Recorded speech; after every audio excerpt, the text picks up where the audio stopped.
எஃப்என்டோ scalping YouTube சேனலுக்கு உங்களை பெருமையுடன் வரவேற்கிறோம்.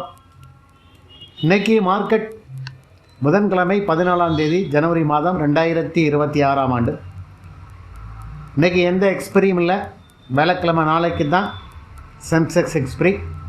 இருந்தாலும் சென்செக்ஸ்லேயும் நிஃப்டிலையும் நல்ல வால்யூம் இருக்குது. மார்க்கெட் ரொம்ப ஃபாஸ்ட்டாக ஏறுது, ஃபாஸ்ட்டாக இறங்குது. இன்றைக்கி காலையில் மார்க்கெட் டவுன் ட்ரெண்டில் தான் ஓப்பன் ஆச்சு. அதுக்கப்புறம் மார்க்கெட் நல்ல ஒரு புல்லிஷ் கேண்டில் கொடுத்தது. நேற்றுடைய க்ளோஸை விட இன்றைக்கி அப்படியே க்ளோஸில் முடிஞ்சாங்க. திருப்பி மார்க்கெட்டை கீழே டவுன் ட்ரெண்ட் ஆக்குனாங்க. மார்க்கெட் 25,650 கீழே மார்க்கெட் இறங்கலை. ஏன்னா அங்கே நல்ல ஒரு சப்போர்ட் இருக்கனால அது கீழே மார்க்கெட்டால் டவுன் ட்ரெண்ட் கொடுக்க முடியல. திருப்பி இப்போ மார்க்கெட் நல்ல ஒரு புல்லிஷ் மார்க்கெட்டாக இருக்கிறது. இந்த புல்லிஷ் மார்க்கெட்டுங்கிறது 25,800 வரைக்கும் போச்சு. ஏன்னா மார்க்கெட் இன்றைக்கி கொஞ்சம் ஏறுமுகமாக தான் இருந்துகிட்ருக்குது.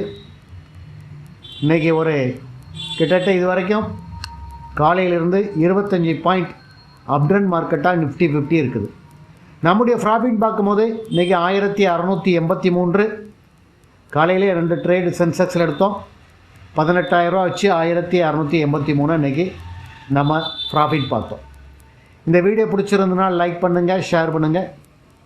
நன்றி, வணக்கம்.